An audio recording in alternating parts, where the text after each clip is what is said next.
Assalamualaikum. Yuk lanjut yang kemarin. Ini puasanya nggak mesti puasa Ramadan ya. Fasting medis atau puasa kesehatan, secara teknisnya itu bisa sama saja. 4 mingguan gitu ya, intermittent fasting. Di dalamnya ada unsur-unsur dry fastingnya juga. Itu bisa, amat bisa mereset mikrobiota di perut kita. Kita udah bahas di bagian sebelumnya.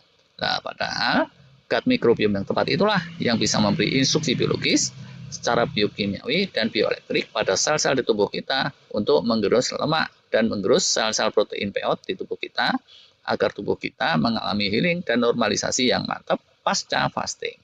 Jadi, izin nih kita ulangi tahap-tahapannya yang udah kita bahas. Pertamanya sekali, tahap 0 itu filosofinya mesti dilurusin. Jangan cuma mau ngelakuin sendiri pekerjaan aktualnya, tapi posisikanlah diri kita itu sebagai bohir, pengarah, dan pemberi instruksi, fasilitator sekalian. Setelah itu, tahap 1, risetlah mikrobiota di perut, sehingga konstelasi gut mikrobiom yang baik-baik, populasinya jadi lebih dominan. Caranya bisa pakai puasa Ramadan yang sebulan atau kurang sedikit kalau buat kaum hawa, atau intermittent fasting yang semacam itu. Nah, begitu riset itu beres, rehat dulu sejenak, lebaran dulu 2 harian atau sekitar itu.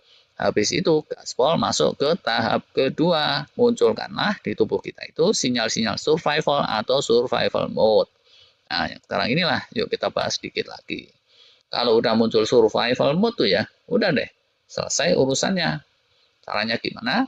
Kita nggak usah tahu, sel-sel tubuh kita itu udah punya kepintaran sendiri yang luar biasa. Dia akan ngencengin healing dengan 1001 jurus. Dan salah satunya, kalau ternyata mereka lihat lemak berlebih, mereka lihat misfolded protein merata-rata, mereka akan bersihin, mereka akan bakar dan daur ulang agar segenap sel bisa lebih sigap dan siap siaga menghadapi keadaan yang sulit. Ada catatan pentingnya nih di sini. Walau survival mode itu bisa bikin kenceng healing, hati-hati, survival mode-nya yang kayak gitu itu yang sifatnya internal di level sel. Sedangkan kalau yang muncul itu survival mode oleh sebab eksternal yang bikin sekujur tubuh badan kita gemeteran, itu beda cerita. Contoh nih, lagi fasting di tepi laut biur, terus kecemplung laut yang ombaknya lumayan.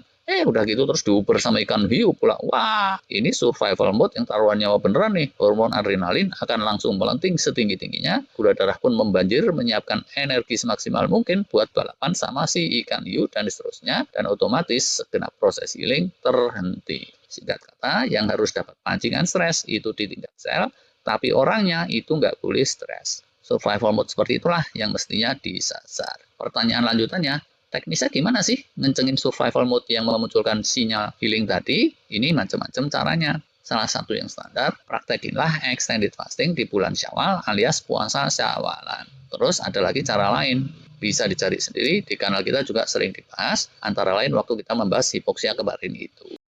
Jadi sekali lagi nih, kalau kalian mau nurunin berat badan atau menormalisasi, itu deh caranya secara umum. Janganlah terobsesi untuk secara aktual melakukan langkah demi langkah, tahap demi tahap untuk membakar lemak atau untuk melakukan pekerjaan-pekerjaan sejenisnya. Kalau mau jalur situ, puyeng tuh, kalian mesti belajar biokimia, apa segala macam secara mendetail, udah pun paham teorinya, puyeng lagi gimana cara praktekinnya.